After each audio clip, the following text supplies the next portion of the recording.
Bonjour, chers amis téléspectateurs. Aujourd'hui, nous allons parler d'un sujet grave qui n'est pas nécessairement dans les thématiques, qui ne s'inscrit pas dans les thématiques littéraires que je vous propose d'habitude, qui nous donnent l'occasion de discuter, mais véritablement ici dans l'action d'une action entreprise par un collectif d'avocats de la Martinique, de la Guadeloupe et en partie de la France, enfin d'avocats résidents à Paris.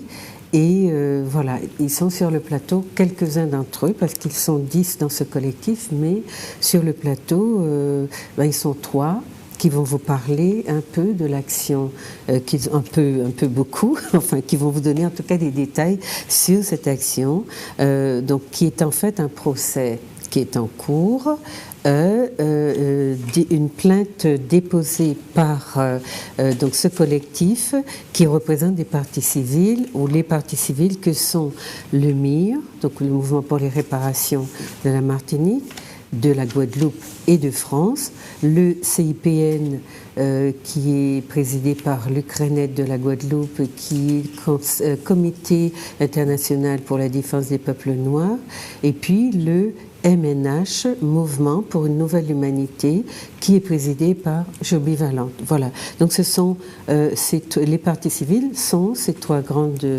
associations. Le collectif d'avocats les représente. Et aujourd'hui, comme je vous l'ai dit, ils sont 3 sur le plateau pour nous parler de l'action qui est menée actuellement. Alors avant qu'on aille dans plus de détails, est-ce que vous voulez bien vous présenter aux téléspectateurs? Je pense que beaucoup d'entre eux vous connaissent déjà, mais voilà, c'est toujours bien de reposer les bases. Alors, je suis Claudette Duhamel, avocat du Mouvement international pour les réparations depuis un certain nombre d'années. Nous avons initié plusieurs actions, dont celle-là. Et donc, je représente des associations dont vous avez parlé, l'ensemble des associations dont vous avez parlé. Oui, alors donc Laurie Chantal Honordet, également avocat au barreau de Fort-de-France. Et dans le cadre de cette procédure, donc, je me joins au collectif des conseils aux côtés des parties civiles, donc le MIR, le MNH et le CIPN dont vous avez parlé, précisément dans le cadre de cette action afin de porter les voix donc, de ces parties civiles qui entendent contester les décisions qui ont été prises. D'accord. Vous résidez en Martinique? Parfaitement, oui. Je suis avocat au barreau de Fort-de-France. Voilà, donc je réside en Martinique. D'accord. Oui, Dominique Monotuka, avocat au barreau de Fort-de-France et membre du collectif d'avocats qui défend, qui assiste les parties civiles dans cette affaire pendante devant la 17e chambre correctionnelle de Paris. Donc 17e, c'est ce que vous avez dit, 17e chambre correctionnelle de Paris, d'accord. D'accord. C'est une plainte qui a été déposée début mars 2016. Vous avez commencé cette action-là en 2016. Le 27 février. En 2013. 2013. Après l'arrêt de la Cour de cassation du 5 février 2013, d'accord. Nous avons été outrés par une telle décision qui nous classait carrément hors de l'humanité. Et une plainte a été déposée par le MIR Martinique et le MNH contre les 8 magistrats de la Cour de cassation qui avaient rendu cette décision dont on va parler au cours de ce débat, qui avait rendu cette décision particulièrement discriminante et grave et dangereuse. Donc ça a d'abord été cette plainte, et par la suite, 3 ans après, nous avons cité ces magistrats devant le tribunal correctionnel, comme vous disait Dominique, la 17e chambre, afin qu'ils répondent des faits de discrimination à raison de l'ethnie, la race, etc.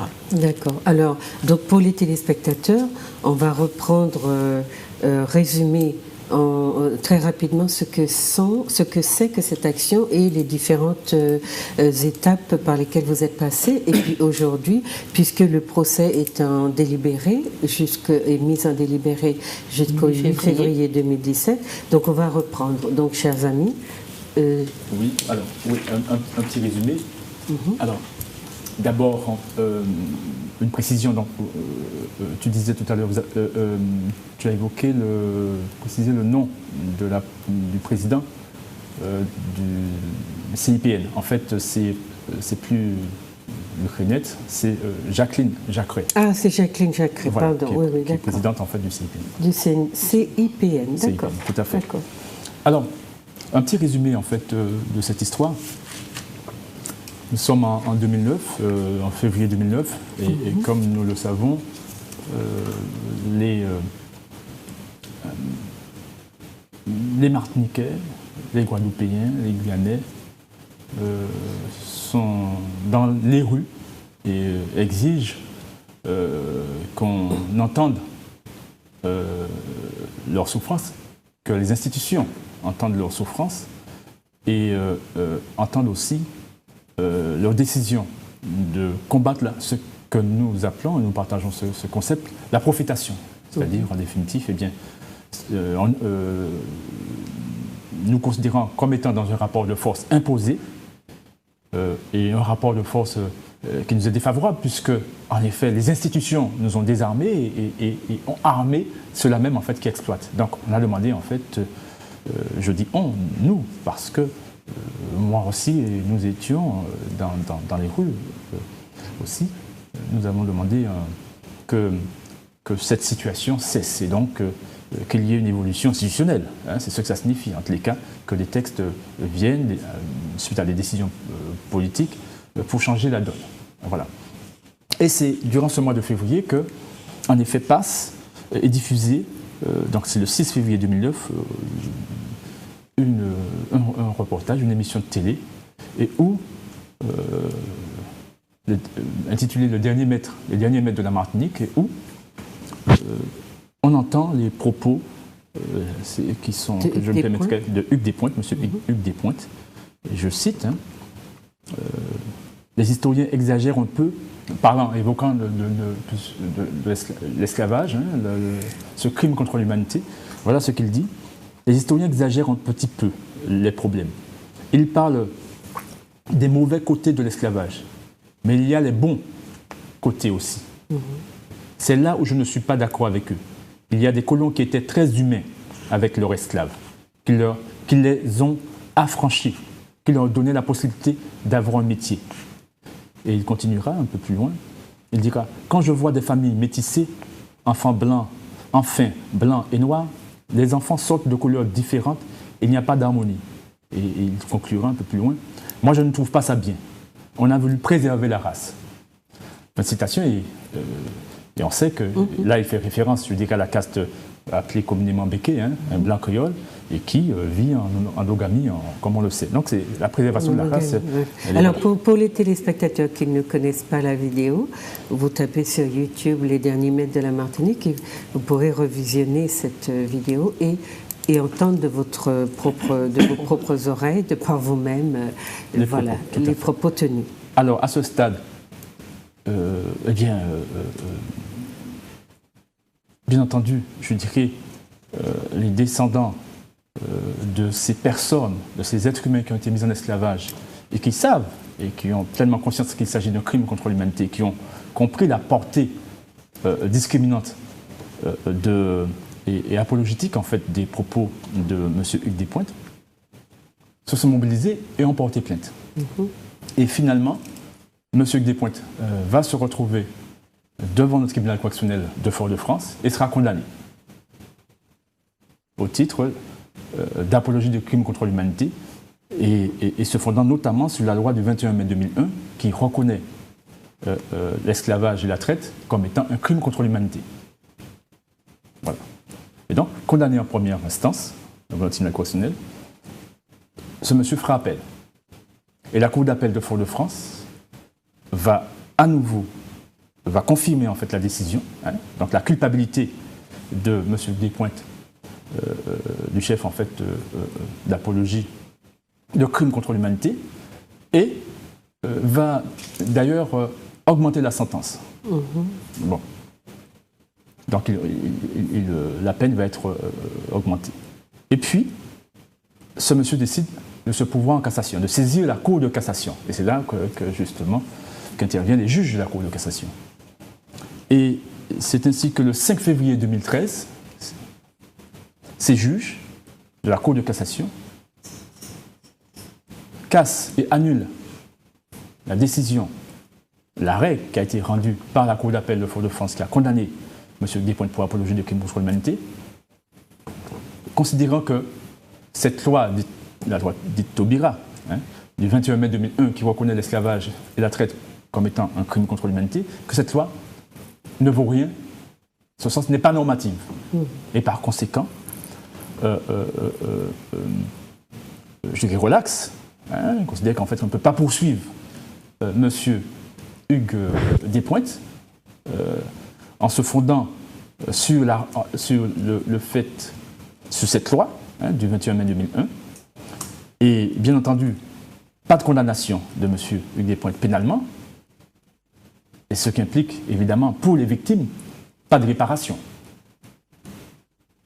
Donc il y a ces deux pendants-là.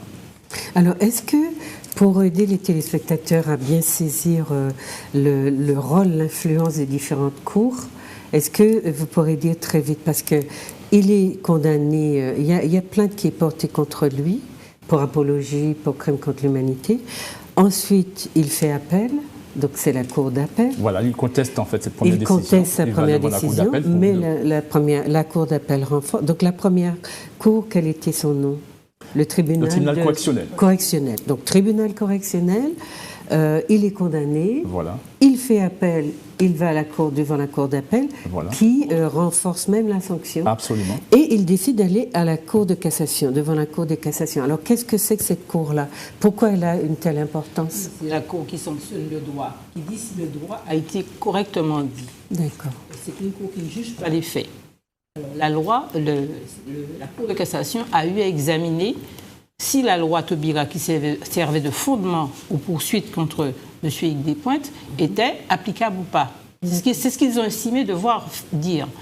Et ils ont dit que c'est une loi qui était une coquille vide, qui n'avait pas de portée normative et qu'on ne pouvait, sur la base de cette loi, attraire quelqu'un qui avait dit des propos de ce type, des propos faisant l'apologie de l'esclavage, on ne pouvait pas l'attraire devant une juridiction. D'accord. Et donc c'est la première fois qu'on entend une chose, que la loi Taubira, en tout cas, apparaît, comme alors qu'on s'était beaucoup réjoui, que tout le monde avait crié au progrès, etc., et que la France, la grande France, avait reconnu l'esclavage, et là, tout d'un coup, pouf, ça devient une coquille vide. C'était inédit, parce qu'il y avait des décisions, inédit, c'est bien ça. Il y avait des décisions qui avaient été rendues sur la base de la loi Taubira déjà, et qui permettait notamment d'obtenir un certain nombre de choses par des associations. Donc c'était pour la première fois que la Cour de cassation intervenait sur l'appréciation de cette loi, et la Cour de cassation est intervenue pour dire simplement que la loi, en tant que telle, n'est pas une loi. Parce que la loi, on dit souvent, on utilise comme synonyme une norme. La loi est une norme. Donc, quand on fait une loi, c'est qu'on la met dans le corpus juridique, et qu'en tant que loi, elle a vocation à s'appliquer et avoir des effets. Donc, quand la Cour de cassation a prononcé cette décision, elle a décidé que, sur la base de cette loi, nous ne pouvions pas saisir de juridiction quand la mémoire de nos ancêtres était attaquée, quand nous-mêmes étions attaqués, par exemple, quelqu'un comme M. Hugues Despointes se permettait de dire, bon, l'esclavage, c'était une bonne chose. Alors que nous savons bien que, s'agissant d'autres personnes qui ont été victimes d'autres crimes contre l'humanité, et pour ne pas les nommer, la communauté juive, elle a une loi Guesso qui lui permet, et que la Cour de cassation n'a jamais contesté cette loi. Elle a toujours été donc ce sont des magistrats. Donc il y avait une discrimination très nette. C'est ça. Donc ce sont des magistrats qui ont décidé de s'émanciper de tout le cadre juridique. De créer une nouvelle loi. Et de créer une nouvelle loi. Un type de loi, à savoir une loi non normative, une loi non-loi. C'est ça, une loi. Donc c'est une espèce de chose. Est-ce que nos compatriotes comprennent bien ce dont ils sont privés par ce type de comportement? Mais c'était gravissime. De décision. Est-ce qu'ils comprennent que finalement, les progrès qu'on a fait dans la reconnaissance du crime qui était l'esclavage, du crime contre l'humanité, est-ce qu'ils comprennent que là, bon, vous parlez de ce jugement-là, mais nous avons aussi en France d'autres manigances ou manipulations qui se mènent, comme la création d'un autre genre de commémoration de l'abolition, qui est le 23 mai, qui n'a pas non plus ou qui est dans ce qu'expliquait notamment une historienne, l'historienne qui est Madame Cotiès, qui détricote en fait la date mémorielle qui était fixée au 10 mai et qui, théoriquement, prenait en compte la situation de l'ensemble des territoires, enfin, entre guillemets, d'outre-mer, qui étaient concernés par cette problématique et qui faisait que la France était investie dans la reconnaissance de ce crime contre l'humanité. Donc finalement, dans ce que vous nous dites là, dont vous nous faites part, il y a un certain nombre d'initiatives qui sont prises presque assez librement, je veux dire, détachées du tronc, enfin du droit et de ses applications, et des gens qui décident que cela mérite qu'on leur applique les lois et que d'autres, les lois qui les concernent sont devenues des espèces d'objets creux qui n'ont aucune portée normative. C'est ça? Oui. Voilà. On nous excluait du droit à réparation. C'est ce qu'a dit Dominique. C'est ça. Non, je le disais pour nos téléspectateurs, pour qu'ils comprennent ces débats-là, puisque l'objectif que vous poursuiviez en présentant cette situation, c'était bien que vos compatriotes et la société civile comprennent les enjeux d'un tel débat et comprennent aussi le jeu qui se mène entre les différentes cours et le savoir qu'ont les dominants, ou en tout cas ceux qui utilisent ces cours-là, l'espace juridique, le savoir qu'ils ont, les capacités qu'ils ont de faire recours et de rebondir sans arrêt, jusqu'à ce qu'ils échappent à la loi complètement. Donc ça, c'est une chose que les compatriotes doivent comprendre, et vous allez l'expliquer davantage. Mais donc l'émission, chers téléspectateurs, a pour but, c'est parfois un peu technique, mais c'est pour cela que j'essaie de rester sur cette technicité-là pour que vous compreniez bien que c'est là où vous ne voulez pas aller, parce que ça vous paraît trop complexe, que se jouent les relations de pouvoir. Et vous devez comprendre que si vous aviez une loi qui vous protégeait et que tout d'un coup, elle est transformée en coquille vide parce que une personne qui est concernée par cette loi décide de lui échapper et qui trouve sur son chemin, entre guillemets, assez de gens, des magistrats les plus haut placés qui sont chargés de faire respecter la loi et qui, eux, se mettent à protéger une catégorie de citoyens contre une autre catégorie. Voilà pourquoi nos avocats vous parlent de discrimination. Et il faut que vous sachiez bien que quand vous aurez besoin de vous défendre, si la loi Taubira, dans ce domaine-là, n'a aucune valeur, aucune portée juridique, eh bien vous êtes tout nu. C'est cela que ça veut dire, puisque d'autres auront, comme Madame Duhamel mentionnait la loi Guesso, qui protège la communauté juive, par exemple, à qui on ne vient pas dire du jour au lendemain que la loi qui l'a protégée, elle n'a plus aucune légitimité, aucune valeur législative. Vous vouliez dire quelque chose, Laurie ? Oui, je rebondis et je confirme les propos qui ont d'ores et déjà été tenus. Vous indiquiez que certains ont pris l'initiative de façon libre. Alors, ils ont cru pouvoir le faire puisque la présente action démontre qu'ils ne peuvent pas le faire aussi librement que cela, puisque précisément le but, en tout cas, en tout état de cause, ils ont essayé de le faire, mais le but notamment donc, de cette procédure est de bien faire savoir que le stratagème, évidemment, est vu et qu'il ne saurait donc avoir de suite comme ça, dans le silence le plus complet et dans l'impunité la plus complète. Donc il s'agit effectivement de provoquer une procédure parce qu'il a fallu faire ce qui s'appelle la citation directe, donc saisir. Les parties civiles ont dû de leur propre initiative faire un acte pour saisir une juridiction. Et ce n'est pas anodin quand même que des magistrats de la Cour de cassation se retrouvent devant une juridiction pénale. Je crois bien que ça doit être la première fois de leur vie.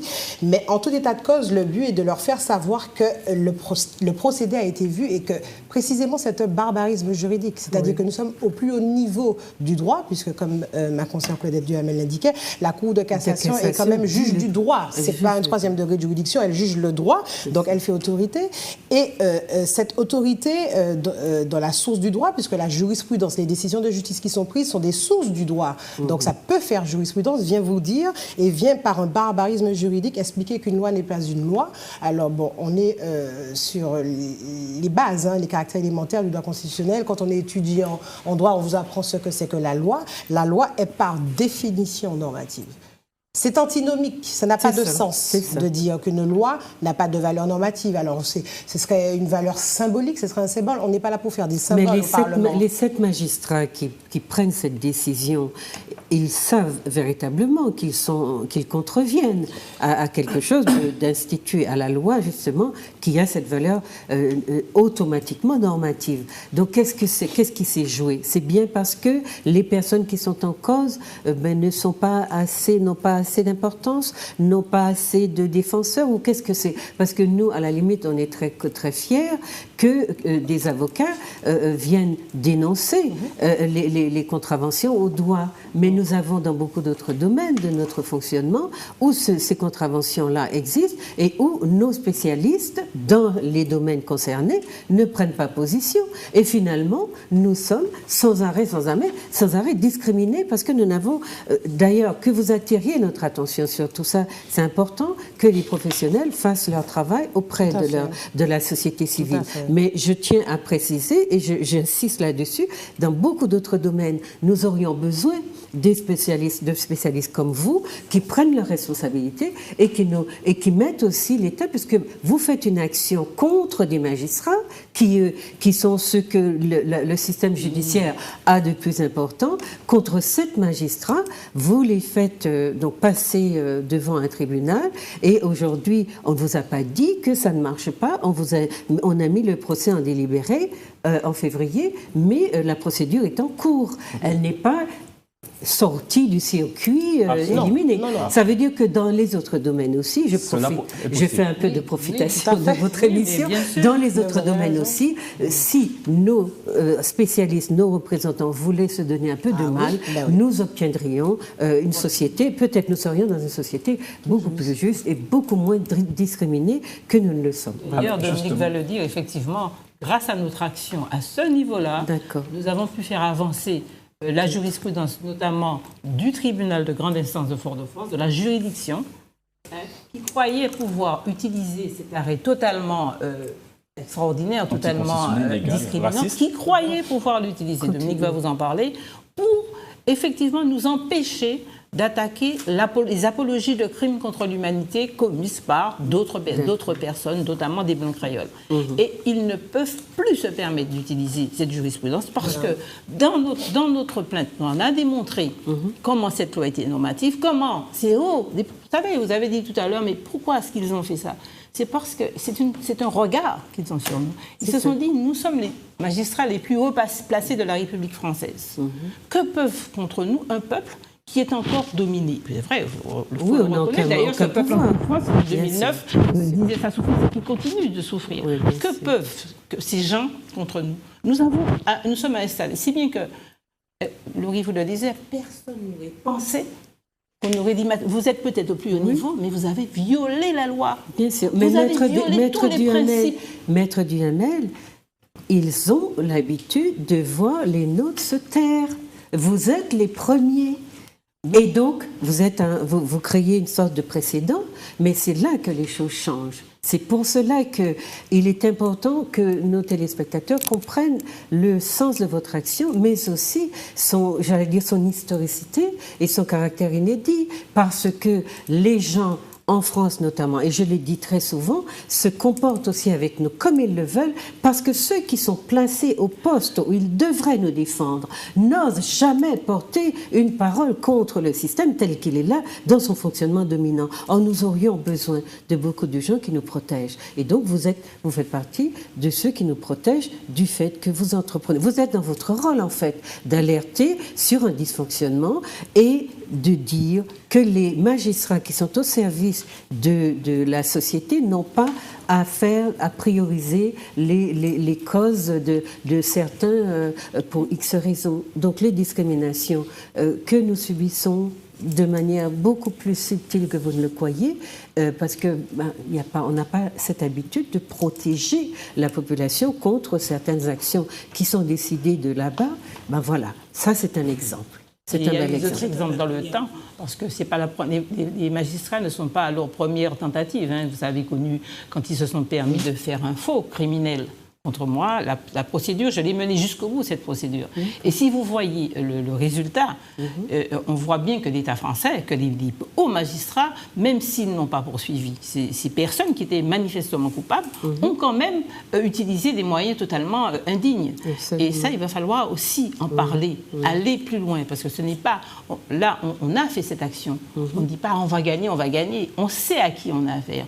On sait que l'appareil judiciaire, il ne faut pas se faire d'illusions, va utiliser tous les moyens pour blanchir ces gens qui se sont permis de faire ça. Mais on sait aussi qu'ils savent aussi que nous les regardons, que nous sommes là, que nous sommes effectivement, et pas seulement que nous, il y a nous, mais il y a beaucoup de confrères aussi. Oui, vous êtes un collectif de 10 avocats. Il y a beaucoup de confrères, et de plus en plus, parce que c'est le combat pour la dignité et pour le respect. Et puis le refus de l'injustice. Voilà, le respect du peuple, le respect de nous-mêmes, de notre dignité. Mais vous parlez de cette, d'un collectif. Hein. On a bien dit que vous êtes une dizaine, que vous êtes 3 sur le plateau, mais vous représentez aussi vos autres confrères et vous êtes dans cette démarche-là, dans quelque chose d'assez unitaire. Vous avez plaidé ensemble ? Vous étiez quand vous avez plaidé ? Oui, alors j'aimerais parce que là on est revenir sur le fond, parce qu'il faut bien comprendre. Vous parlez du rôle de l'État, hein ? Parce qu'avec les lois mémorielles, l'État joue. Et je l'ai. Nous sommes sans arrêt discriminés. Hein. Ce sont tes propos tout à l'heure. En fait, tu expliquais en effet comment en fait la chose est systématique. Absolument. Voilà, est systématisée. Et il faut comprendre pourquoi la chose est systématisée. Parce que c'est pas par hasard que cela est possible. Et tout à l'heure, j'ai lu M. Hugues Despointes dans ses propos et qui disait, je reprends. Il y a des colons qui étaient très humains avec leurs esclaves, ils les ont affranchis. Voilà, ils les ont affranchis. Et comme si, en fait, être un affranchi, statut prévu par le Code noir, est un statut, en fait, qui nous restitue notre humanité, qui nous valorise. Alors que le statut d'affranchi dans le Code noir, et là, c'est le juriste, en fait, qui parle, nous le savons très bien, c'est un statut qui dénie l'humanité. Des personnes, en fait, mises en esclavage. On ne cesse pas d'être le meuble de voilà. quelqu'un. Donc, le statut d'affranchi est un statut qui nie l'humanité. C'est pas un statut qui, en fait, où, en effet, il y a les supérieurs, il y a les maîtres et puis les inférieurs. Donc, le statut d'affranchi. Alors, donc, c'est là qu'il faut qu'on comprenne bien, parce qu'on rentre dans l'histoire pour comprendre, en fait, pourquoi nous sommes dans cette situation-là aujourd'hui. Eh bien, nous sortons, en fait, et nous sommes toujours dans un système juridique qui est imposé à nos ancêtres et qui nous est jusqu'à aujourd'hui, ce n'est pas nous qui faisons la loi, hein, nous exécutons la loi et nous n'avons cessé depuis les ancêtres en fait, à combattre en fait, cette discrimination systématique. Bon. Systémique. Alors, et systémique. Oui, et systémique. Oui, et systémique, absolument. Eh bien, un rappel pour qu'on comprenne bien les choses. Pour nous, pour nos ancêtres, il était prévu le statut de meuble, d'esclave et d'affranchi. 3 statuts qui dénient l'humanité des êtres humains. Et donc, ce sont des statuts de domination. En 1848, on abolit le statut d'esclave et le statut de meuble et on affranchit tout le monde. Et donc, par conséquent, on nous maintient dans un sas, un statut intermédiaire entre celui du meuble et d'esclave, et puis celui de l'être humain. Oui, on garde le contrôle. Donc, on garde le contrôle, nous sommes des sous-êtres humains. Et donc, c'est pas un hasard. S'ils ont construit le Code noir, c'est bien pour, en effet, maintenir et s'assurer qu'en fait, que tout le temps où on sera circonscrit dans les statuts qu'ils ont prévus, on sera dominé. Alors, et donc, qu'est-ce qui se passe? Il se passe que lorsqu'on fait l'apologie du crime, et c'est le cas de M. Despointes, on justifie le fondement de ce crime. Et le fondement de ce crime, c'est la négation de notre humanité. C'est le fondement de ce crime.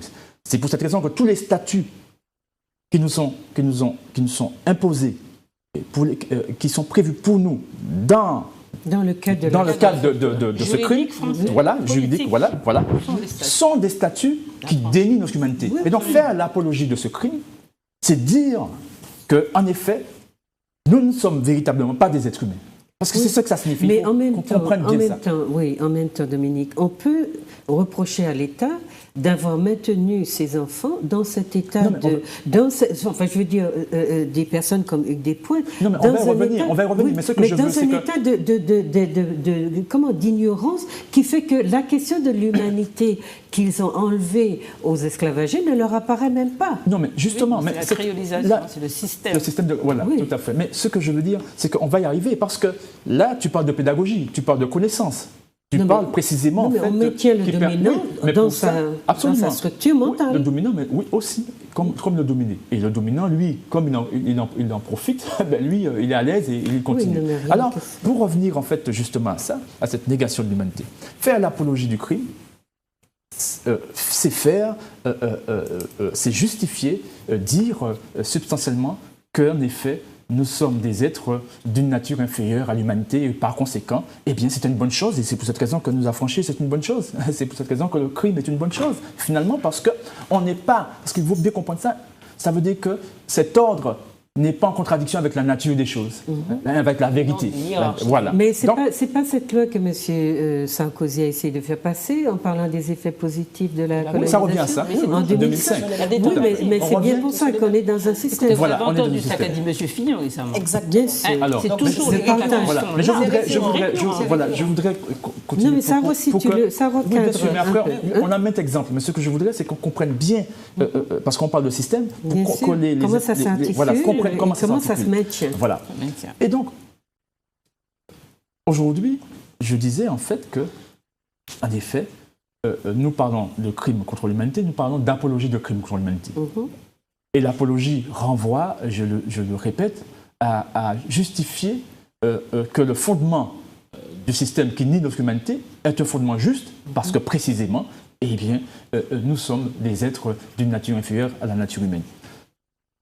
Pour que les téléspectateurs comprennent bien, en droit, c'est quoi un être humain?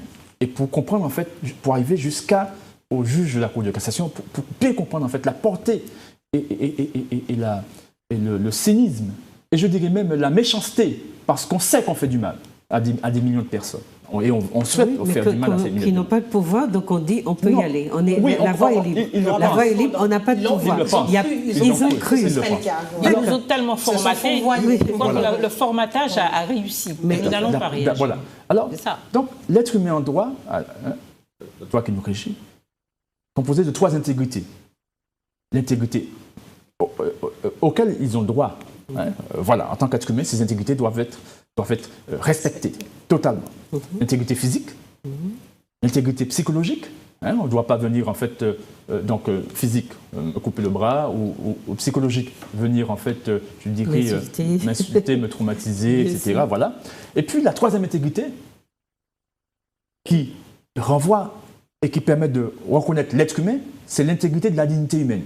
Autrement dit, vous pouvez trouver dans le corpus juridique français, par exemple, eh bien, que l'animal bénéficie des 2 premières intégrités, intégrité physique et intégrité psychologique. Mais autrement dit, si vous traumatisez l'animal du voisin, le voisin peut venir saisir le tribunal contre vous pour acte de barbarie ou autre et être indemnisé. Donc, il faut bien comprendre ça. Et puis la 3e intégrité qui nous permet de nous distinguer des animaux, l'intégrité de la dignité humaine. Et c'est cette intégrité-là qu'ils nous refusent dans le statut d'affranchi, dans le statut de meuble et dans le statut d'esclave. Vous voyez? Et donc, qui fait qu'en effet, eh bien, nous sommes institués comme étant des êtres qui ne sont pas humains. Alors, qu'est-ce qui se passe? Il se passe que, aujourd'hui, c'est là la limite, et c'est en ce sens où notre discernement est déterminant. Là, nous sommes en matière de crime contre l'humanité. Donc, d'apologie de crime contre l'humanité ou de négation de crime contre l'humanité. Ça concerne strictement, principalement, substantiellement, la 3e intégrité, l'intégrité de la nature humaine. Vous comprenez? L'intégrité de la dignité humaine, qui fait que, voilà. Et donc, lorsqu'on porte plainte, lorsqu'on a porté plainte contre M. Hugues Despointes, c'est pour dire, en fait, qu'il nie l'intégrité, notre droit au respect à notre intégrité de notre dignité humaine, ce qui fait que nous sommes des êtres humains en droit. Et qu'est-ce qui se passe? Il se passe que, eh bien, on arrive en fait devant le tribunal correctionnel, Eh bien, le tribunal constitutionnel dit oui, en effet, vous êtes des êtres humains, donc le droit le prévoit, donc ce monsieur va être sanctionné parce que ce monsieur a bafoué, voilà, il vous a exclu, il prétend vous exclure, vous interdire, il vante, fait l'apologie d'une institution qui retiendrait au maximum les 2 premières intégrités pour nous, et pour lui, il considère comme ça, il n'y a pas de mauvais côté de l'esclavage. Je le cite, rappelez-vous. Il parle voilà. Donc il considère que, voilà. Donc, nous sommes des meubles. Ces juges disent non, le droit nous reconnaît pleinement notre humanité, nous sommes des êtres humains, par conséquent, respect de la 3e intégrité, et par conséquent, voilà, je le dis ainsi pédagogiquement. Appel, la cour d'appel, pareil, dit en effet, voilà, et sanctionne ce monsieur parce que finalement, augmente la sanction, parce qu'il dit, mais attendez, mais c'est si évident que ça, qu'il persiste, mais c'est de la provocation, donc, voilà. Et puis il arrive en fait, voilà ce monsieur qui décide d'aller à la cour de cassation. Et là, comme mes consoeurs disaient tout à l'heure, juge du droit qui va voir en fait si le droit est respecté. Et ce juge nous dit, non, en fait vous n'avez pas, ces individus-là qui sont concernés par ce crime contre l'humanité ne bénéficient pas de la troisième intégrité. La loi n'est pas normale. Oui, c'est ce qu'on nous dit. C'est ça que ça veut dire. C'est-à-dire le sens de cette décision traduit. Donc pour les téléspectateurs, voilà, le fait qu'on donne raison à ce monsieur fait que au niveau le plus élevé de l'État, enfin dans son système judiciaire, on décide que les bougnols que nous sommes ne sont pas des êtres humains. Enfin, en tout cas, on nous a amputé de cette dimension qui fait l'homme, essentiel, qui fait l'homme. Et donc nous sommes toujours les objets de la grande nation. Voilà. Donc, autrement dit, voilà.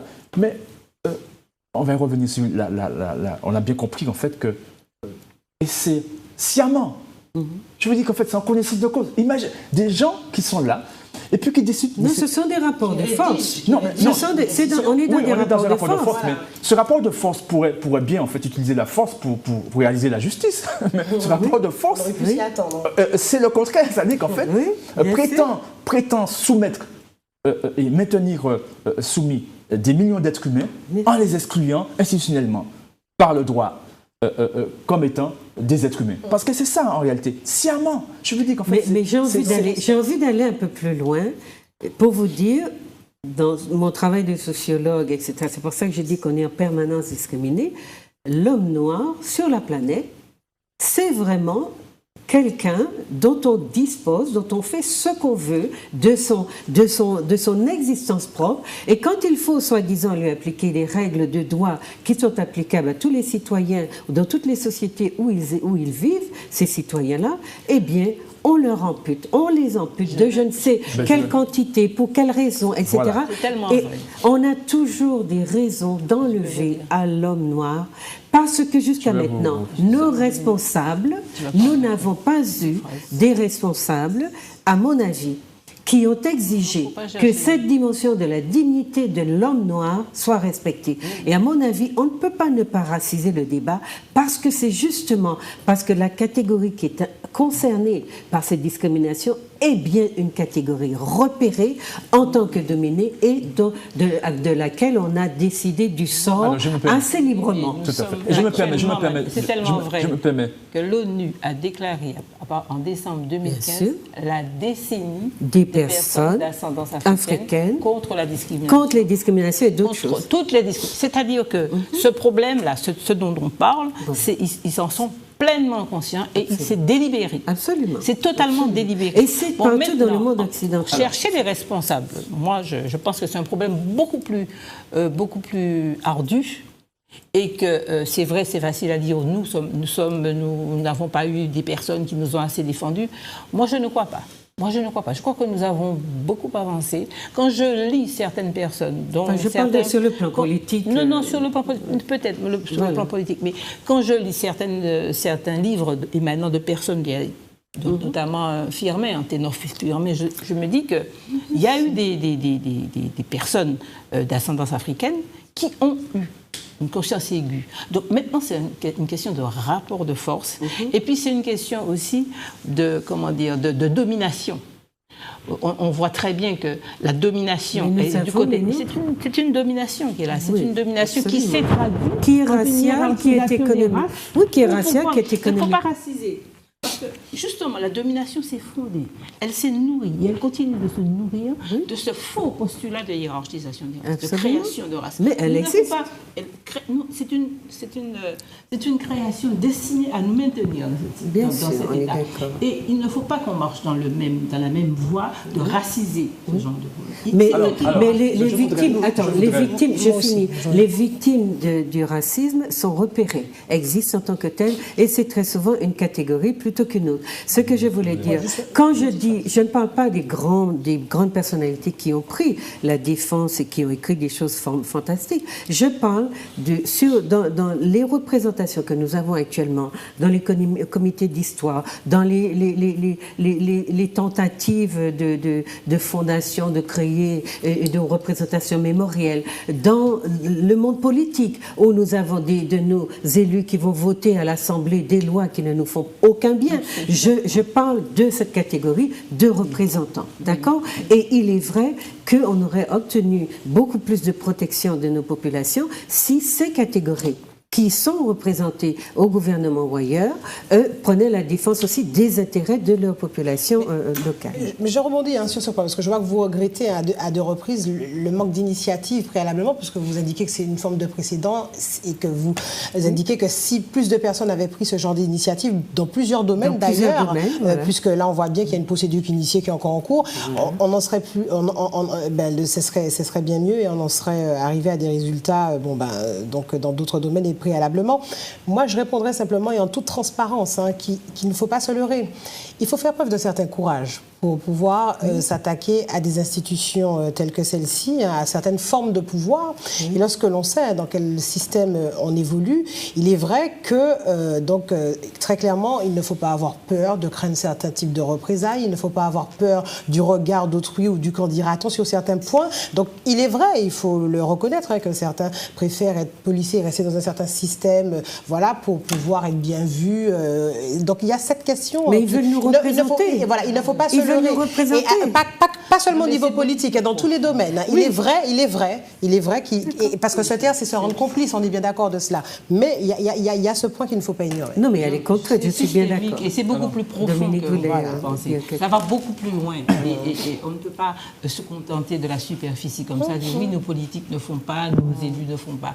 Moi, je pense qu'il faut dépasser ça. Il y a un système qui est en place. Il y a des créolisés. On a parlé du rapport de force. Il faut savoir quel système est en place et contre quel système on se bat. Et non pas cibler, parce que c'est facile de cibler un certain nombre de personnes. Ils sont dans leur rôle de créoliser. Ils sont dans leur rôle de créoliser, ces gens-là dont vous parlez, les politiques. Mais vous, les avocats, vous n'êtes pas dans un rôle? Il est temps que ces personnes-là, on leur ouvre les yeux. Parce que moi, je pense qu'on n'a pas subi un système d'affranchis. Parce que comme Dominique l'a dit, ils nous ont affranchis. Et c'est tellement profond. Quand en 1848, ils ont aboli l'esclavage et qu'ils ont dit, on a franchi les esclaves, ils ont indemnisé le criminel. Bien sûr. Un crime qu'ils reconnaissent comme étant un crime contre l'humanité a été indemnisé. Donc nous sommes dans un système totalement arbitraire. Totalement arbitraire. Et qui ne peut survivre que par si vous voulez, grâce à l'aide d'une philosophie, d'une organisation systémique qui fait que pour en sortir, il faut avoir quelques personnes, des gens qui sont suffisamment éveillés. Vous le mettez en face de ces contradictions. Je ne dis pas qu'il faut... En face de ces contradictions. Vous le mettez là, en face de ces contradictions. Et ce qui va faire que ces contradictions qui vont faire s'effondrer l'échafaudage, viendraient de plus en plus de voix et de secteurs de la société. Oui. Or, c'est ce que je dis. Je ne dis pas que les gens ne sont pas créolisés, etc. Je dis que vous êtes aussi décréolisés d'une certaine façon. La question, c'est que la réflexion que vous menez à partir de l'outil que vous donne le droit à partir duquel vous exercez votre profession, vous permet aussi de mener des réflexions qui mettent le système en face de ces contradictions. On a ces contradictions-là dans tous les domaines du fonctionnement de la société. C'est ce que je dis. On peut être créolisé et être en phase de contradictions qui soient insolubles. Mais à ce moment-là, il faut mettre le système en face de ces contradictions, puisque tous les jours, nous vivons ces contradictions-là. Et quand je dénonce des personnes, et je prends mes responsabilités en disant ça, qui ne jouent pas assez le rôle, on peut craindre pour sa carrière, mais à ce moment-là, on ne va pas représenter un peuple qu'on sait qu'on ne pourra pas défendre. Ça, c'est mon principe. D'accord ?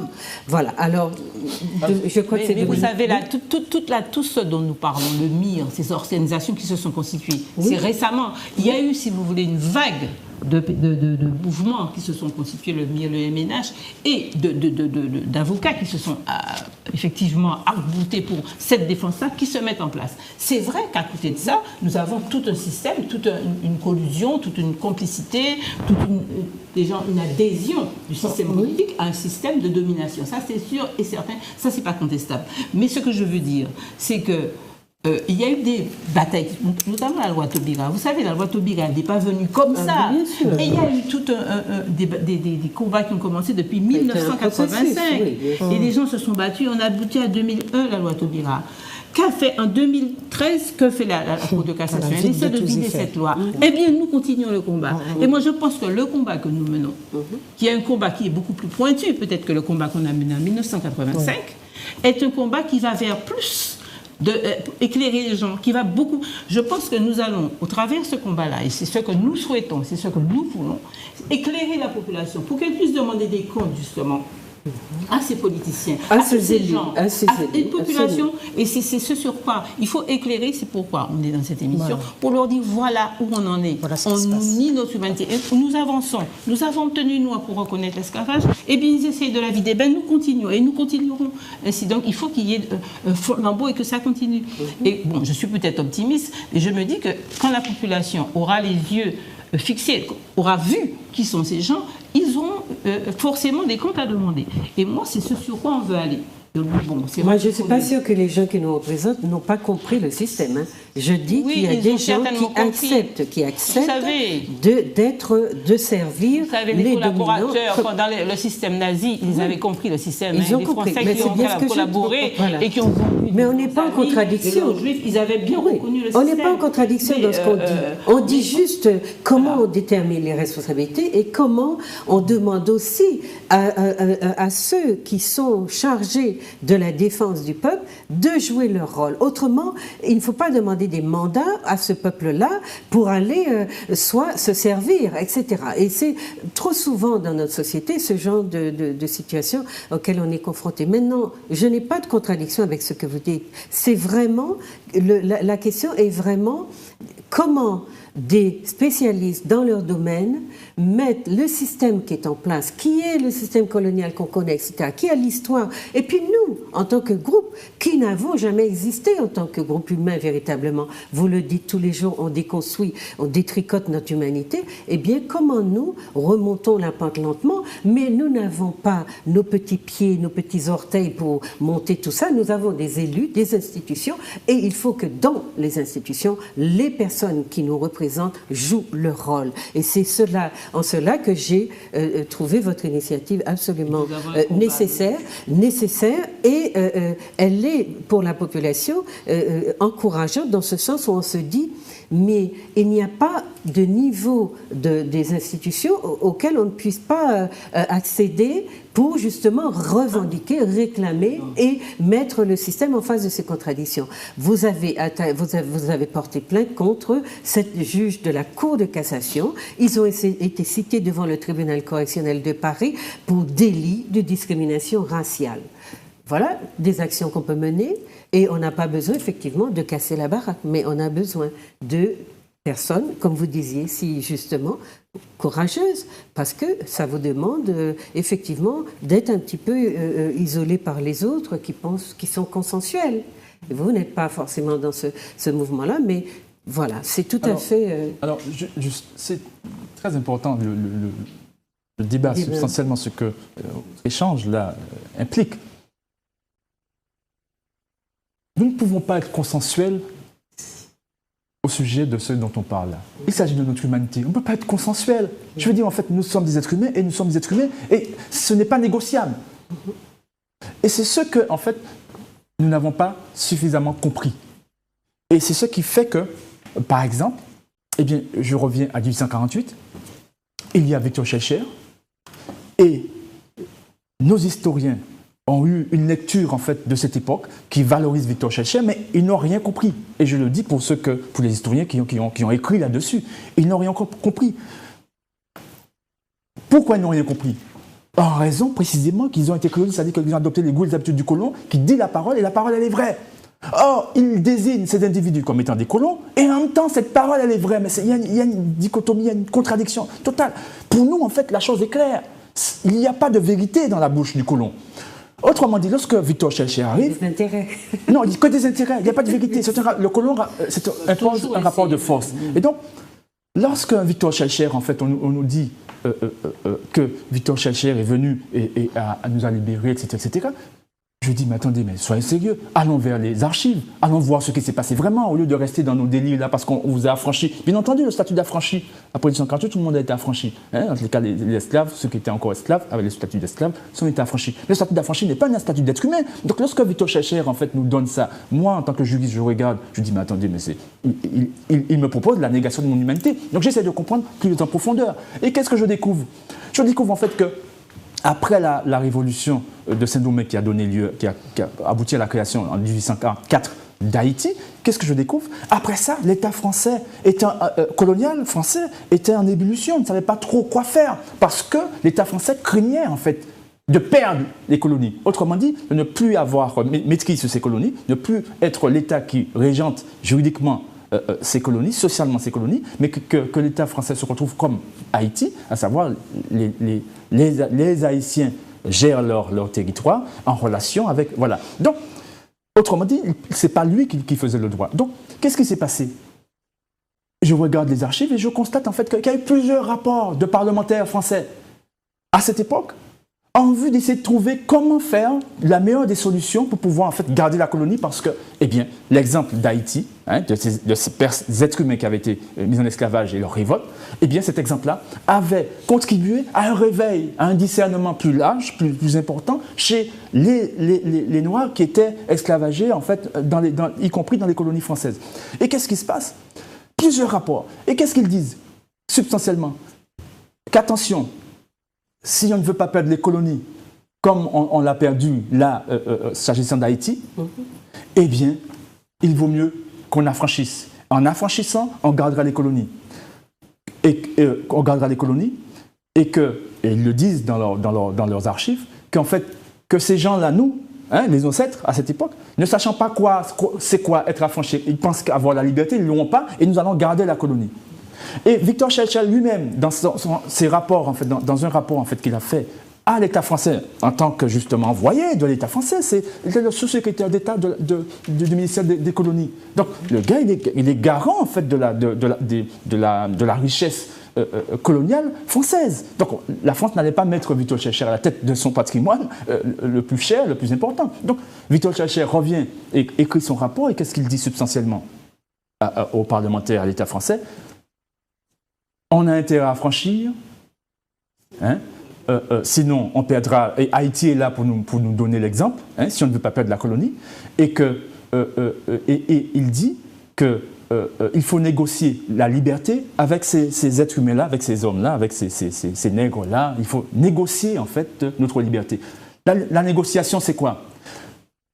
Vous aurez un peu plus de liberté, mais vous restez en fait dans le statut d'affranchi, regardez, vous serez, etc. Et c'est ça, et les ignorants je dirais, de la perfidie, de la manipulation, eh bien les gens ont accepté le statut d'affranchi. Et très rapidement, il suffit d'aller voir les archives, ils constateront qu'en fait, ils se sont fait avoir. Et à ce moment-là, voilà. Contre les soi-disant libres, voilà. Encore pire que pendant l'esclavage. Voilà. Et tellement en fait que nous savions, nos aînés de l'époque savaient qu'en fait qu'il s'agissait encore du code noir qui était appliqué, que nous trouvons des documents de revendication des Noirs en fait, à la tête des conseils généraux, que ce soit de Guadeloupe ou de Martinique notamment, qui revendiquent en fait le respect du statut d'affranchi en évoquant le code noir. Je vous dis qu'en fait, les choses sont très claires. Nous sommes encore dans le code noir. Et donc, un code qui n'est pas abrogé. Non, il n'est pas abrogé, mais surtout, et je le Oui. répète et j'insiste là-dessus, surtout lorsque ce monsieur nous parle, en fait, nous parle de statut d'affranchi, et lorsque nous nous trouvons, parce qu'il faut comprendre ce qui se passe, ce que nous vivons là, lorsque nous nous trouvons, en fait, dans une situation où, en effet, parce que, pour la première fois, je dirais, l'État français est confronté, à travers ses institutions judiciaires notamment, est confronté à la troisième intégrité, nous concernant, l'intégrité de la dignité humaine. Et donc, disons, est-ce que, en fait, voilà, eh bien, qu'est-ce qu'on constate? On constate que l'État français veut garder un statu quo. Parce que jusqu'à présent, on n'est pas réparé en tant qu'être humain, on n'est pas institué en tant qu'être humain. L'État nous a dit, pas question de réparation. Tout à fait. Non, c'est là que ça voulait venir. Mais je veux juste terminer pour dire, en fait, que ça signifie, il faut qu'on comprenne bien ça, que l'État français refuse qu'on soit institué et traité comme étant des êtres humains. C'est ce que ça veut dire en droit. Et ça, il faut qu'on le comprenne. Mais est-ce que, moi, ce que je voudrais dire aux téléspectateurs, vous voyez, si on avait, quand on analyse la situation du point de vue du droit, eh bien, on se rend compte de toutes les déficiences qui sont dans lesquelles nous naviguons, parce que notre humanité n'est pas respectée, mais aussi parce que nous-mêmes, nous vivons effectivement dans une société comme des êtres sociologiques. On dit, voilà, on est dans les derniers portables, dans les dernières machines à laver, je ne sais quoi. On est dans des préoccupations de citoyens du monde, et on a l'impression que, comme vous le disiez si bien, monsieur Monotuka, que les gens sont, on est libre, on vit, on n'a pas de contraintes, on n'a pas à se soucier de quelle qualité d'être humain nous sommes, si nous sommes des êtres humains. En réalité, ce que vos actions nous montrent, c'est que nous sommes la propriété des autres. Et nous sommes loin d'être la nôtre, et que les autres agissent assez librement avec la complicité de certains des nôtres pour nous maintenir dans ce statut de propriété des autres. Absolument. Et la difficulté de s'instituer, eh bien, elle vient justement de là. Vous ne vous appartenez pas, c'est l'autre qui vous dit. C'est un petit peu le sort du franc CFA. C'est la France qui dit aux Africains, voilà la monnaie que vous méritez. Et si vous voulez commercer avec un tel, eh bien, vous devez passer par moi. Et les dividendes, c'est moi. C'est dans ma bourse qu'elle tombe. Voilà, on est un peu dans cette situation. Donc, tout le territoire colonial, colonisé, tout le champ du colonial de la France est à l'œuvre en permanence. Absolument. Et est préservé en permanence, puisque ce ne sont pas les intérêts des êtres humains que nous sommes, même si on ne veut pas nous reconnaître ce statut, qui importe à la France, c'est l'intérêt de garder ces territoires, ces colonies qui font sa richesse dans le monde. Et partout dans le monde, puisque le soleil ne se couche jamais sur l'Empire français. Et de plus en plus, on a une sorte de néocolonisation qui est à l'œuvre, qui justement passe de manière tout à fait inaperçue, parce que il s'agit, nous on vit ensemble, on est français, on a la même carte d'identité, donc on n'y voit que du feu, et ce travail de judiciarisation de la société qui serait nécessaire n'a jamais été fait. Absolument. Vous êtes les premiers qui mettaient du doigt. Il faut que je donne.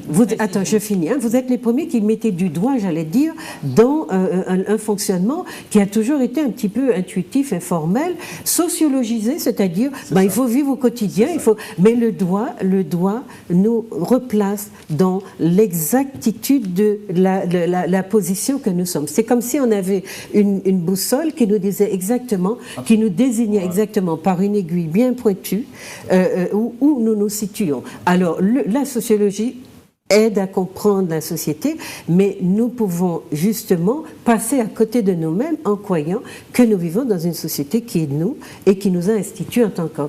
Et c'est le droit qui nous dit, donc, par les débats que vous amenez dans le public, il faut que le public comprenne l'importance du rôle que vous avez à jouer, vous, des hommes, des femmes de droit, pour justement que nous repartions à la conquête de cette... Parce que nous avons arrêté de nous battre pour notre identité, pour notre humanité. Voilà, c'est ça. Il faut apporter une précision très importante à cette affaire-là. Cet arrêt intervient à un moment donné où une action est pendante devant le tribunal de grande instance où le MIR demande réparation. Et à ce titre, le MIR demande sur le fondement de la loi Taubira la réparation et le MIR est plein d'autres individus. Oui, au départ, des individus qui ont fait état, soi-disant, là, c'est un problème très grave, de leur individualité, c'est-à-dire du fait qu'ils sont descendants d'esclaves. Descendants d'Africains déportés, on dit descendants d'esclaves. Donc, il y a ce procès qui est en cours. Et l'État français, le système judiciaire qui saisit, le tribunal de grande instance qui saisit, doit rendre une décision sur la base de la loi Taubira. Intervient cet arrêt de la Cour de cassation. Que dit cet arrêt? Que l'action que nous avons menée en vue des réparations de tout le peuple, ça va être effectivement, cette jurisprudence va permettre au tribunal de nous dégoûter totalement, de rejeter, puisque la loi est censée ne pas exister, n'avoir pas de portée. C'est une loi particulière, on en a déjà parlé, mais il y avait déjà cette arrière-pensée, non seulement de ne pas reconnaître notre dignité, et ça on en a discuté, mais surtout de réduire à néant tout l'effort, tout ce que nous avons demandé au titre de la réparation. D'accord. Donc, on n'a pas de dignité, donc on n'est pas réparé. C'était clair, hein, on n'est pas des êtres humains, donc on n'a pas à être réparé. Et c'est pour ça que l'action des juristes a été importante. À partir du moment où on a eu cet arrêt qui effectivement nous mettait hors humanité, on s'est tout de suite réunis entre qui nous remettait hors humanité. Qui nous mettait hors humanité. Justement, je me permets juste de préciser ça. Non. Et j'ai fait l'analyse, ça a été d'ailleurs l'objet de ma thèse de doctorat, que le statut actuel que nous avons, qu'on appelle l'assimilation juridique, c'est un statut de sous-humain, c'est le statut d'affranchi. Historiquement, lorsqu'on prend l'historicité, en fait... Non, mais on l'était, c'est ce que je dis, c'est on est dans la continuité. Je veux dire qu'en fait, non, on est institué comme étant des sous-humains. Et aujourd'hui, ce que nous disons, et l'État est en difficulté, parce que nous disons que là, nous revendiquons notre qualité d'être humain. Et donc, par conséquent, l'intégrité de la dignité humaine. Et c'est là que... le texte, non. Donc, alors, mais ce n'est pas dans la manière dont il pratique le droit. D'accord. C'est ça, c'est pour ça que notre action est bien fondée. Dans la manière de pratiquer le droit, qui serait... La personne humaine est reconnue en tant que préambule de la Constitution. Nous sommes censés, juridiquement, mais on ne nous applique pas le statut d'être humain. Donc, mais la question, c'est pourquoi aussi. La question, c'est pourquoi. Il y a des enjeux financiers. Non, les enjeux, c'est que nous sommes dans la colonie. Il y a des enjeux économiques. Il y a des enjeux économiques importants. Je voudrais terminer. Juste une précision. D'accord, parce qu'il faut que là, il faut bien comprendre la chose. Nous sommes en 1946 et on vote en fait la loi dite de départementalisation. D'accord, dite de l'assimilation. Bon, pour nous, la loi dite de l'assimilation, c'est en fait l'État français qui prend l'engagement de respecter le statut d'affranchi. C'est ça, d'accord, c'est la même chose. Nous sommes là en 1946, parce que c'est ce que ça signifie. Et c'est pour cette raison que Aimé Césaire, justement, trouvant ça humiliant, puisqu'il avait compris la substance, il voyait bien qu'en fait, voilà, il a créé un néologisme au lieu de dire la loi de l'assimilation pour dire la départementalisation. Donc, c'est pas par hasard. Donc, c'est ça, c'est le statut de sous-humain en fait que l'État français s'engage à respecter. Bon, mais en parallèle, qu'est-ce qui se passe? C'est que pour les Occidentaux, pour les Blancs, suite je dirais, aux crimes commis par le nazisme, eh bien, l'État français va élaborer le concept de personne humaine, va intégrer le concept de personne humaine dans sa constitution. Mais ça lui est difficile, sur le plan formel, de ne pas nous y intégrer, tout en nous donnant un statut de sous-humain, le statut d'affranchi, le statut de l'assimilation. Il y a littéralement écrit que nous sommes des êtres humains, si je puis dire, la personne humaine, mais en même temps, donc il y a mais il y a le cadre républicain. Il y a le cadre républicain. Il faut comprendre. Je veux terminer. Mais comme en fait nous sommes conditionnés, parce que nous répondons à nos conditionnements. Il suffit de prendre les débats de nos aînés à l'époque, de nos politiques. Voilà, on constate que voilà. Et donc ils sont pris dans ce carcan-là. Ils n'osent pas en fait revendiquer leur humanité pleinement parce qu'ils considèrent en fait qu'ils ne peuvent avoir que ça. Et donc qu'est-ce qui va se passer? Eh bien, il va se passer que la personne humaine va être pleinement appliquée aux Blancs. Et donc, il va être la réparation, par conséquent, pour la Shoah et autres choses, etc. Mais en parallèle, l'action de l'État français vis-à-vis des êtres qui ne sont pas justement des Blancs, sera une action en fait de dénégation de l'humanité. Et c'est pour ça qu'il y a eu les guerres coloniales en Afrique, etc. Et c'est pour ça qu'on parle de discrimination. Voilà. Mais en même temps, c'est important. Mais il y a des gens qui ne veulent pas de la réparation chez nous, qui ont des positions politiques et qui disent qu'un crime ne se répare pas. Ils ne connaissent pas la loi, ils ne connaissent pas le droit. Ils ne connaissent pas le droit, voilà. Par essence, le crime ne se répare pas. C'est que les choses évoluent. C'est que nous avons fait cette action depuis 2005. Intervient cette jurisprudence, cet arrêt de 2013 pour effectivement court-circuiter cette action parce qu'on nous demandons une réparation en demandant un collège d'experts, etc. On nous dit, on va essayer de se fonder sur cet arrêt-là. Mais entre-temps, nous avons déposé plainte et nous avons même poursuivi M. de Jaham, effectivement, sur 2000. Et ils ont essayé. Il y a un juge d'instruction qui s'est fondé sur cet arrêt. Il y a des jeunes qui s'est fondé sur cet arrêt pour nous disant cette loi n'est pas immémorielle, vous ne pouvez rien faire. On est allé en cassation, en appel, et la Cour d'appel ne s'est pas fondée sur cette loi. Elle a refusé de se fonder sur cette loi. Elle a suivi un autre chemin. Parce qu'elle a très bien compris le problème, elle a très bien compris que nous avions raison. Donc, nous avons déjà vu que nous avons fait plus ou plier les institutions françaises sur cet arrêt. Nous avons dit, nous vous interdisons d'utiliser cet arrêt pour nous refuser la réparation. Et le tribunal nous a débouté en évoquant des principes complètement sur le principe de la prescription, etc. Alors que le propre d'un crime contre l'humanité, c'est d'être imprescriptible.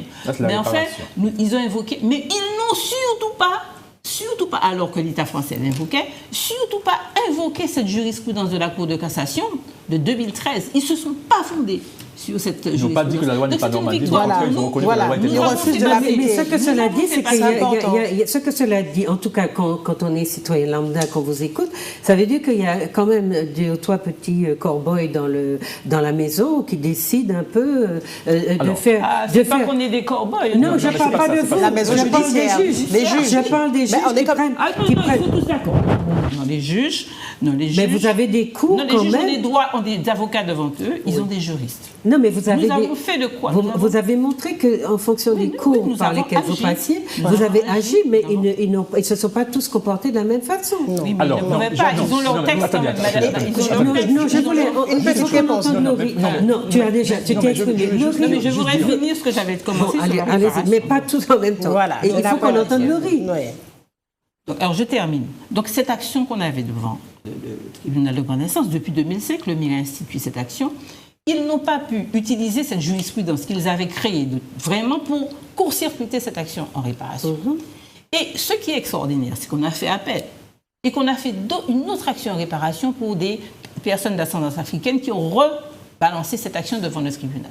Ce qui est important, c'est que jusqu'à présent, tous les collaborateurs de l'État français, les Martiniquais collaborateurs de l'État français disaient c'est pas possible de réparer, le crime est irréparable, Et qu'est-ce qu'on constate?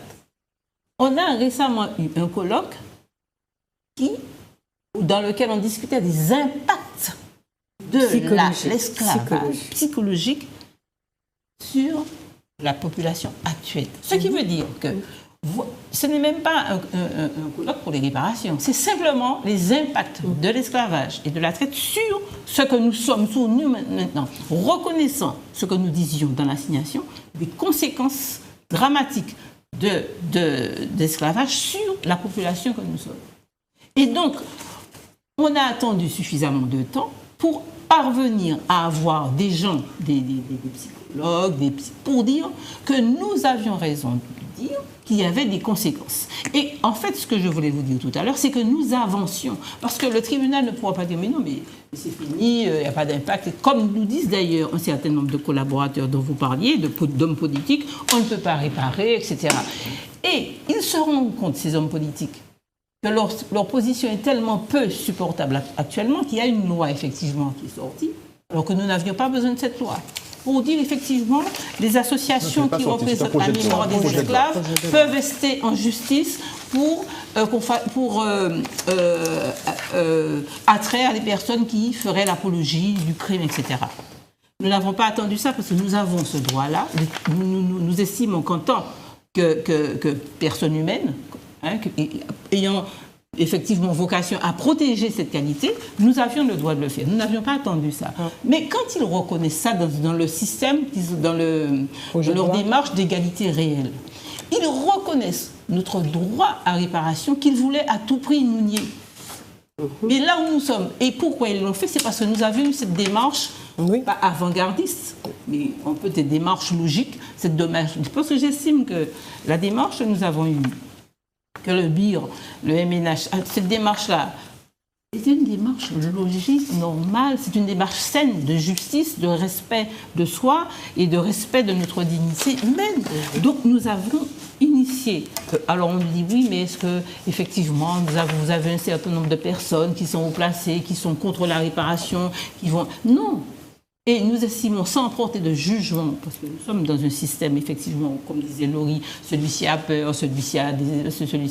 on ne veut pas aller jusque-là. Non, nous l'avons fait parce qu'il faut qu'il y ait des gens qui le fassent, parce que nous sommes plus dignes que qui que ce soit. Nous l'avons fait parce qu'il faut qu'il y ait des gens qui arrivent à faire sauter, parce que nos ancêtres se sont bagarrés. Vous vous rendez compte, ils étaient dans un univers concentrationnaire, c'était pas facile pour eux. Ils se sont quand même libérés. Et c'est notre devoir à nous qui sommes dans ce système toujours, qui ne sommes pas sortis de ce système d'affranchis, c'est notre devoir de continuer. Il y a toujours eu, même au temps de l'esclavage, des collaborateurs. Vous savez bien qu'il y avait des nègres qui étaient chargés de faire des nègres. Il y avait qui collaboraient. Nous l'avons vu dans Django Unchained. Il y avait celui-là, le mec de maison. Il y a toujours eu ça. C'est pas parce qu'il y a toujours eu ça qu'il ne faut pas regarder, qu'il ne faut pas qu'il y ait des gens qui avancent et qui se battent. Et ce combat paye. Je vous dis que cette loi sur l'égalité réelle, c'est notre combat. Non, on n'a pas dit qu'on n'avance pas, Claudette. On a dit qu'on pourrait aller beaucoup plus vite et qu'on aurait beaucoup moins de laisser pour compte dans notre société si on se battait en temps et en heure et à la vitesse qu'il faudrait. Ça ne veut pas dire qu'on n'avance pas. Pour chaque nouvelle reconnaissance, il nous faut un siècle. À ce rythme-là, la population qui est déjà vieille va disparaître, et puis etc. Bon, je pense qu'il faut faire vite. Je pense qu'on a fait un grand pas. Non, mais je pense qu'il faut faire plus vite que ça. C'est sûr. Moi, je serais juste tentée de dire que le simple fait pour donc ces partis de communiquer ce projet de loi dans le cadre de cette procédure, c'est une forme d'aveu de la difficulté. Oui. Simplement, on essaie de détourner, alors qu'on a déjà la loi qui est normative, elle se suffit à elle-même, on n'a pas besoin de renforcer. Donc, ils viennent vous dire, non, celle-ci n'est pas valable, mais tenez, ne vous inquiétez pas, il y a quelque chose sur le feu, c'est un projet de loi. Le fait de le communiquer, c'est une forme d'aveu de la difficulté. Donc, en réalité, c'est même... Pour calmer les esprits. Voilà, donc, mais c'est un aveu de la difficulté en réalité. Donc, ils sont en difficulté en communiquant ce projet dont on n'a pas besoin. Donc le projet, rappelez-le, le projet c'est... Donc vous avez un projet de loi qui permettrait d'agir, voilà, qui reconnaîtrait le droit pour ces associations constituées depuis au moins 5 ans d'agir, réparer des... Donc il y a un texte plus général. D'ester en justice, pour l'apologie, alors que l'apologie est déjà reconnue, donc alors que l'apologie, on pourrait déjà la retenir via la loi Taubira. Donc le projet n'apporte rien. Le projet ne doit pas se substituer à la valeur de la loi. On ne peut pas vous dire il y aura un projet, donc ne vous inquiétez pas, cette loi n'est pas normative. Il y a un projet qui va... cette loi aura pour le coup, un effet normatif. Il y en a déjà une. Donc, il ne faut pas tomber dans le piège de se dire, ce n'est pas grave, on vous tend une carotte pour vous dire, il y en aura une. Laissez tomber la loi de 2001, il y en aura une autre. Voilà, donc pour moi, il ne faut pas tomber dans ce piège-là. Si on peut en faire 2, 3, 4, il n'y a pas de difficulté, on peut renforcer. Mais il ne faut pas dénier la valeur de la première. On essaie de détourner l'attention, il ne faut pas tomber dans ce piège. Et la première loi, c'est la loi Taubira. La loi Taubira. Qui reconnaît l'esclavage comme crime contre l'humanité et qui peut constituer le délit d'apologie. Et le deuxième point, parce que vous parliez effectivement dans le cadre judiciaire, est-ce qu'il y aurait 2, 3 juges qui pourraient résister? En tout cas, est-ce que tout le monde aurait la même position? Je vais simplement attirer l'attention sur un point technique qui peut paraître technique, mais qui est très important dans la rédaction de l'arrêt du 5 février 2013. C'est-à-dire que ça se termine, on dit n'y avoir lieu de renvoi. Pour vous expliquer, lorsque la Cour de cassation, qui est juge du droit, rend un arrêt, elle a la possibilité de renvoyer ensuite l'affaire de nouveau devant les juges du fond, c'est-à-dire ceux qui ont qualité à revoir le droit, donc la Cour d'appel, pour pouvoir statuer à nouveau en conformité avec ce que la Cour de cassation aurait dit. Puisque la Cour de cassation dit le droit, il dit maintenant que j'ai dit le droit, je renvoie devant telle Cour d'appel pour qu'il puisse statuer de nouveau en fonction de ce que moi je viens de dire. Toutefois, malgré ces renvois, il a plus souvent que rarement, les juges de la Cour d'appel résistent. Hein. Ils rendent un arrêt en disant non, nous estimons que nous avions rendu un arrêt conforme à ce qu'est le droit, et ils résistent, ils ne suivent pas la position de la Cour de cassation. Mais il y a une manière de les contraindre. Il y a une contrainte, mais là, manière de les contraindre. Mais là, qu'est-ce qu'ils font? Ils ne renvoient pas. Donc ça veut dire qu'on coupe l'herbe sous les pieds. Étant conscient de la possibilité pour ces juges du fond de résister et de ne pas suivre le sens qui a été donné par cet arrêt de 2013, et c'est pas anodin techniquement ni avant. Donc on ne renvoie pas pour pouvoir donc interdire et ne pas laisser la possibilité. On ne renvoie pas ceux qui ont. Donc la Cour de cassation dit bon ben dans ce cas-là ben c'est pas la peine de renvoyer devant le juge du fond. Voilà, donc pour qu'il ne puisse pas avoir, je règle le problème pour qu'il n'ait pas la possibilité de juger différemment comme il pourrait le faire, alors que très souvent on renvoie devant les juges du fond. Donc vraiment c'est pour vous montrer une volonté affirmée hein, de vraiment couper, de s'en tenir là. Il y a une volonté aussi là de garder quand même une certaine mainmise sur l'institution pour protéger aussi qui on veut protéger. Voilà, pour des raisons que attendez, vous avez le 31 janvier, vous allez plaider le dossier des réparations au TGI de Fort-de-France. Donc ça, vous continuez cette action-là. Oui. D'accord. Je voulais juste dire aux téléspectateurs que dans la société, le débat sur les réparations existe, il est en cours, il y a beaucoup de contradictions et de difficultés à bien comprendre. Mais si vous voulez comprendre ce problème-là, justement, et pour avoir une base de réflexion solide, eh bien, regardez là, cette question-là, du point de vue du droit. Et non pas du point de vue des sentiments, des intuitions des uns et des autres, parce que dans ce domaine-là, c'est le droit qui va trancher. Et comme disent les personnes présentes ici, comme elles nous le disent, ces questions-là sont en train d'avancer. Donc essayez de vous documenter du point de vue du droit et sortir des querelles de présidents qui disent pas question de réparation, ou d'autres gens, on l'a eu depuis Sarkozy, on a entendu aussi dire par monsieur, et on sait qu'il y a des lobbies ici qui ne veulent pas entendre parler de cette question-là, mais est-ce que nous, les citoyens, sommes prêts à faire émerger notre dimension humaine et à demander au monde que notre dignité soit respectée? Et c'est ça l'enjeu du combat pour les réparations. Et les questions d'argent dont on vous remplit la tête sont très souvent, comment on dit, c'est un écran pour vous empêcher de regarder cette réalité-là, justement,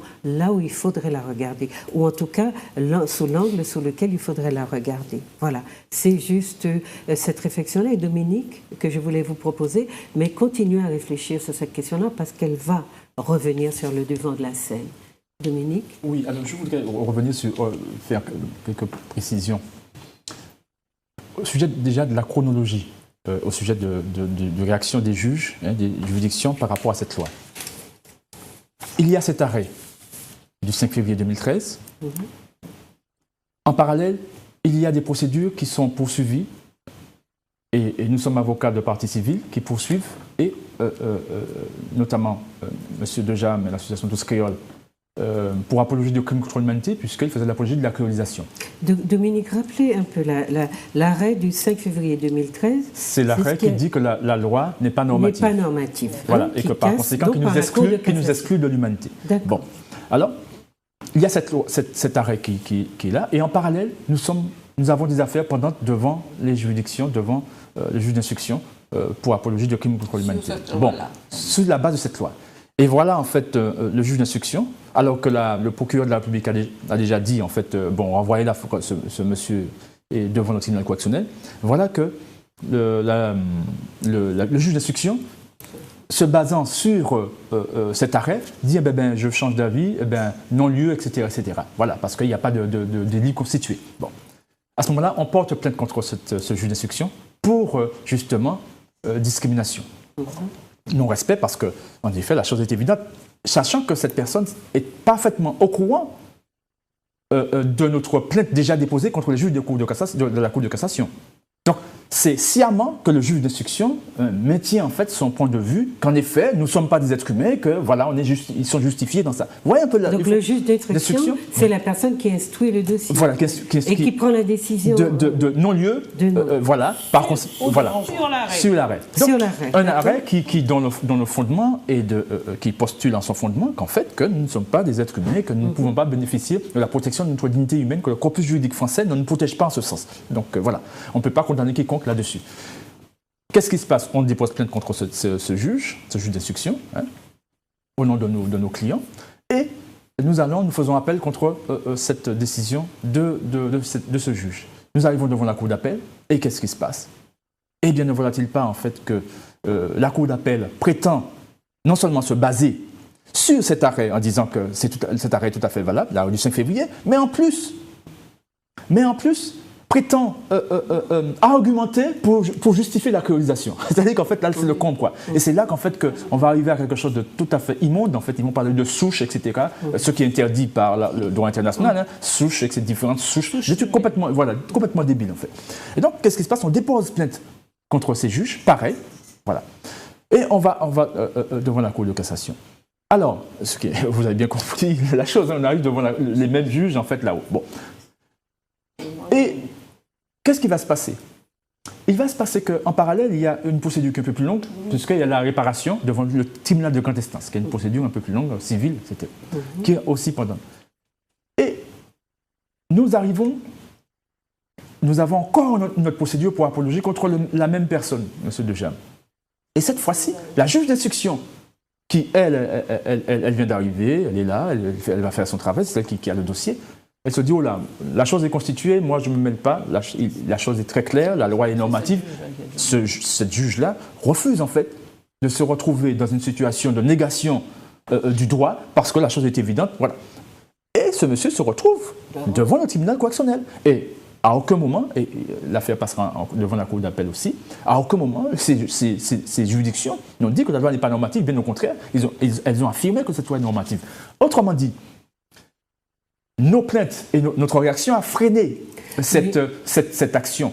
Mais comment on va faire pour arrêter justement, pour empêcher que cette loi ne subisse ces coups de massue? Alors justement, on va y revenir, c'est là où je veux en venir. Donc, aujourd'hui, cette loi, en tant que telle, est reconnue par les juridictions comme étant pleinement normative. Donc il n'y a pas d'ambiguïté, comme Laurie disait tout à l'heure, on peut tout à fait poursuivre pour apologie de crimes contre l'humanité ou contestation de crimes contre l'humanité. Donc ce projet de loi qui vient là est juste là pour, on peut considérer, c'est une manière à mon avis, pour, je ne sais pas, se rattraper, noyer le poisson. Bon, ça c'est leur affaire. Bon, ça ne nous dérange pas. Bon, c'est comme le 10 mai et le 23 mai. Voilà, exactement. Voilà. Ils veulent nous créer la confusion, mais ils ne vont pas créer la confusion. Voilà.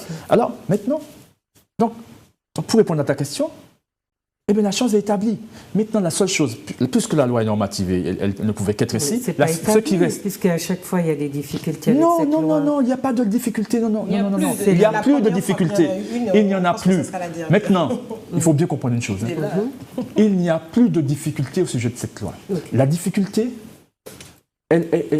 c'est la seule difficulté que nous connaissons aujourd'hui, c'est quoi? Ce sont des juges qui prétendent se draper derrière par leur statut de juge et commettre des discriminations. C'est-à-dire qu'en fait, ce n'est pas la loi, mais c'est ces juges qui prennent la liberté d'avoir une attitude raciste, parce que je le dis discriminatoire, parce qu'il s'agit de ça. Oui. Ça, aujourd'hui, comme ils ne peuvent plus dire que la loi n'est pas normative, eh bien, ils utilisent la deuxième possibilité qui leur est autorisée, mais ça va cesser. La première, nous avons vu deux possibilités, en fait, pour nier notre humanité, parce qu'il s'agit encore de ça.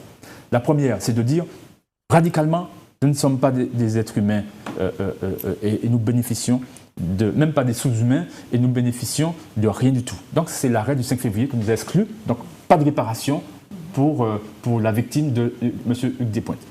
La deuxième manière qu'ils ont trouvée, ne pouvant pas dire en fait que la loi n'est pas normative, etc., eh bien, ils vont nous donner, et là aussi c'est la deuxième manière de nier l'humanité des êtres humains dans le cadre juridique, c'est de nous donner une réparation, mais à rabais. On va dire que c'est une réparation symbolique, etc., etc. Or, le principe, s'agissant des êtres humains, c'est une réparation intégrale. C'est ça le principe. Donc on doit avoir une réparation intégrale. Donc, c'est cette méthode, c'est cette technicité qu'ils ont utilisée s'agissant du jugement rendu le 29 avril 2014, lorsqu'on a demandé réparation. Donc ils ont dit oui, la loi est normative, etc., mais finalement on n'a droit qu'à une réparation symbolique. Et donc là, en l'occurrence, nous, parce que nous sommes clairs là-dessus, Nous savons que c'est une négation de notre humanité lorsqu'ils choisissent en fait cette voie. Nous allons plaider le 31 janvier 2017 cette affaire au niveau de la réparation. Et là aussi, nous allons leur dire très clairement que nous n'acceptons pas, de la même manière qu'on n'a pas accepté que les autres juges nient notre humanité, nous n'acceptons pas que ces juges viennent dire en fait que nous avons droit à une réparation mais qu'à rabais. C'est-à-dire en nous excluant en fait de la réparation prévue pour les êtres humains. Oui. Et qui est accordée aux êtres humains, comme qui ont connu qui n'ont pas à aller sans arrêt au tribunal pour dire oui, on a droit à si. Ça paraît évident pour tout le monde. Voilà. Oui, on a bien une difficulté à exister. Maintenant, il faut qu'on arrête. Oui, juste une petite chose, en 2 mots, au sujet des représailles. Et Laurie l'a évoqué en disant, en effet, nous considérons comme courageux, etc. Mais les représailles, en fait, c'est qu'on vous reproche de faire ou d'être quelque chose. Et en l'occurrence, qu'est-ce qui se passe? C'est que nous subissons déjà les représailles. L'arrêt du 5 février, ce sont des représailles. Oui. Représailles même pour la totalité. Donc la représailles, ce n'est pas chercher ailleurs. Elles sont déjà là et elles sont collectives. Nous les refusons, mais elles sont déjà là. Donc, il ne faut pas chercher une représaille à venir, elle est déjà là. Il y a vraiment une poignée de gens qui profitent du système, mais la masse de la population est dans un état dont il faut s'alarmer. Alors, je rappelle que l'affaire a été mise en délibéré et que vous, le 8 février 2017, vous allez plaider à nouveau, c'est ça? Non, on va rendre la décision. On va rendre la décision. On va nous dire... Ah oui, mise en délibéré. Ça veut dire qu'on va vous donner une première décision. D'accord. Bon, ben voilà, l'émission touche à sa fin. Chers téléspectateurs, j'espère que les termes n'ont pas été trop techniques. On a fait un effort pour vous les rendre un petit peu plus audibles. Mais il est important que vous compreniez l'enjeu de ces débats. C'est pour cela que les membres du collectif, quelques membres du collectif sont venus aujourd'hui vous faire part de ce combat, entre guillemets, qu'ils mènent, et on n'en est pas sorti, puisqu'apparemment, les autres se voient appliquer le doigt, mais pour la catégorie de gens que nous sommes, il faut se battre pour que le doigt s'applique à nous. C'est pour que le doigt veuille de nous. Voilà, peut-être que c'est une complication. Vous allez dire une complexité qui est due à notre histoire et peut-être aussi à notre appartenance à un groupe qui jusqu'à aujourd'hui continue à être l'objet de toutes les formes de discrimination sans qu'on arrive à y mettre un terme. Voilà. Pour dire au revoir. Nous vous remercions de nous avoir donné la parole sur un sujet qui est d'importance pour toute la Martinique, pour tout le peuple martiniquais. Ce que nous voulons, c'est faire comprendre le sens de notre combat et faire en sorte que le maximum de gens viennent à nos côtés afin que nous puissions obtenir véritablement réparation et surtout que notre humanité soit pleinement reconnue et vécue par nous. C'est ce que nous voulons. Oui.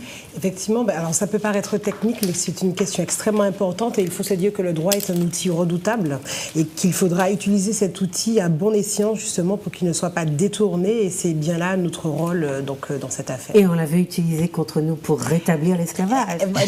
N'est-ce pas donc, alors attention, on n'est pas sorti de ça parce qu'on est vraiment à la lisière du statut d'esclave. Donc attention qu'on ne nous remette pas. C'est pour ça qu'il faut des techniciens du droit vigilants. Voyez le doigt, chers amis, pour vous protéger. Et Dominique? Oui, pour dire en fait qu'en effet, lorsque nous engageons pour que nous soyons, je dirais, que notre humanité soit pleinement appliquée, puisqu'elle est reconnue au moins littéralement, qu'elle soit appliquée juridiquement, institutionnellement, nous voulons dire en fait que ça veut dire que dans la situation où nous sommes, ce n'est pas le cas. Et qu'on nous oblige à nous socialiser comme étant des êtres qui ne sont pas des êtres humains. Des créoles. Voilà, des créoles. Voilà, exactement. Bon, chers amis, nous ne sommes pas créoles. Voilà, merci. Il y a déjà eu beaucoup de débats sur la question de la créolisation, de la créolité. On n'en est pas sorti parce que il y a une société en place qui fonctionne avec ses structures et son idéologie. Donc, ce qu'il vous reste à faire, vous qui voulez comprendre vraiment dans quoi vous êtes, comment vous êtes parfois manipulé ou souvent manipulé, eh bien, il vous reste à bien comprendre les institutions dans lesquelles vous fonctionnez, avec lesquelles ou à partir desquelles vous fonctionnez. Et parmi ces institutions, il y a justement le droit qui peut vous protéger contre certains abus. Donc j'espère que le débat vous a éclairé, que vous allez avoir envie de continuer à suivre les actions qui sont menées par le collectif d'avocats, parce qu'il y a sur YouTube, sur Internet, vous trouvez des reportages, des comptes rendus, etc. Donc suivez ces débats et puis portez-vous bien et à notre prochain débat, au mois prochain. Au revoir.